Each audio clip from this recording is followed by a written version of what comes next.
Kukupas pa nga ba ang silver na itinubog sa yellow gold? Mga boss, yan ang tanong natin pag-usapan ngayon dito sa ating channel na Usapang Alahas.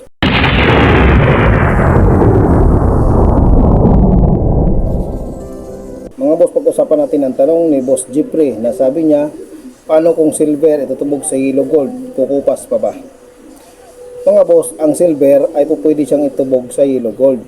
Maski po sa white gold, pwede rin siyang itubog ang silver.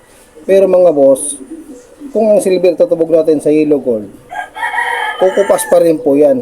Hindi po ibig sabihin porket natubog na, ay hindi na siya kukupas. Kukupas pa rin po yan. Kasi po, tubog lang ang ginawa. Ang pangtubog po sa silver na yellow gold, yun din po yung solusyon na ginagamit pang tubog sa mga yellow gold.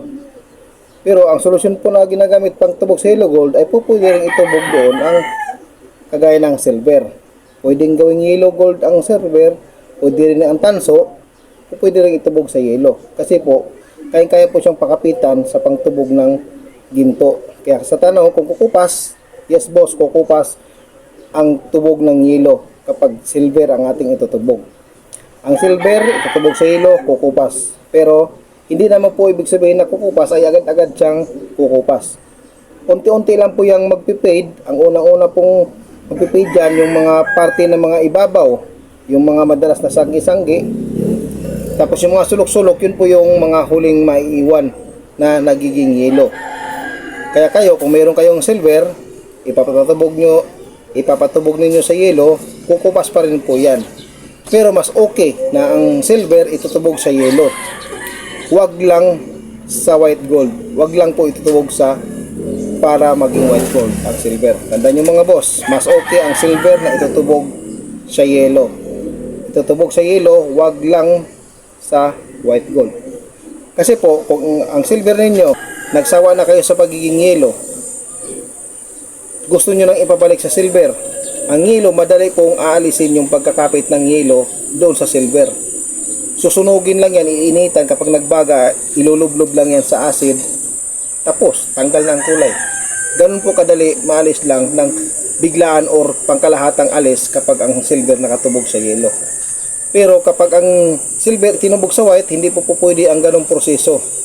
Ang ginagawa talaga dyan, pinapalis talaga, ini-esmeril, nakakayod talaga ang silver, kaya may tendency talaga na masisira ang inyong mga alahas kapag tinubog sa white gold.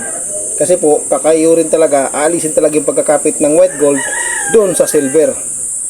Hindi po pwede ang kagaya ng sinabi ko kanina na iinitan lang, susunugin, babagahin, at ilulublob sa acid, maski sa tubig, maalis na. Pero ang white gold, hindi po talaga maalis. Kailangan po talaga siyang i-esmeril or ipapolishing. Hindi kagaya sa yellow gold, madali lang. Kaya kung yellow ang gusto nyo, mas okay, mas madali siyang alisin, hindi masisirang alas ninyo. Kung sa tagal naman, pag-usapan natin sa tagal, kung nakatubog sa yellow, sabihin natin mga isang linggo, maramdaman nyo or makikita nyo na unti-unti na siyang nagpipade. Pero kung hindi nyo pang araw-araw, halimbawa, isunod na lang kung may okasyon kayo, ang silver ninyo na nakatubog sa yellow, tatagal siya ng mga ilang buwan. Halimbawa, sa isang linggo, isang beses nyo lang siya ginagamit o 2 beses, tatagal siya ng mga ilang buwan. Pero ang gagawin ninyo, pagkatapos nyong hubarin ang alas, ang silver na nakatubog sa yellow, pagkatapos nyong hubarin, uhugasan nyo ng sabon. Huwag nyo na lang kuskusin. Katugasan nyo na ng joy. Usugasan lang ganyan, banlawan. Balutin nyo, patuyuin nyo, balutin nyo ng tissue, tsaka nyo itatabi. Tumatagal ang kapit ng yellow. Hindi siya agad-agad nangingitim. Tandaan nyo mga boss, tatagal ng mga ilang buwan. Kapag sa isang bisis, 2 bisis nyo lang ginagamit. Sa isang linggo, 2 bisis nyo lang ginagamit. O 3. Tapos pagkatapos yung gamitin, hugasan nyo muna bago nyo itabi. Balutin nyo ang tissue. Pag sunod yung gamit nyan, ganun pa rin, bagong-bago pa rin tignan. Basta ganun ang gagawin ninyo para tumagal ang pagkakapit ng yellow. Kaya tandaan nyo mga boss, pwede ulit, pwede ang white gold, ay pwede ang silver na itubog sa yellow.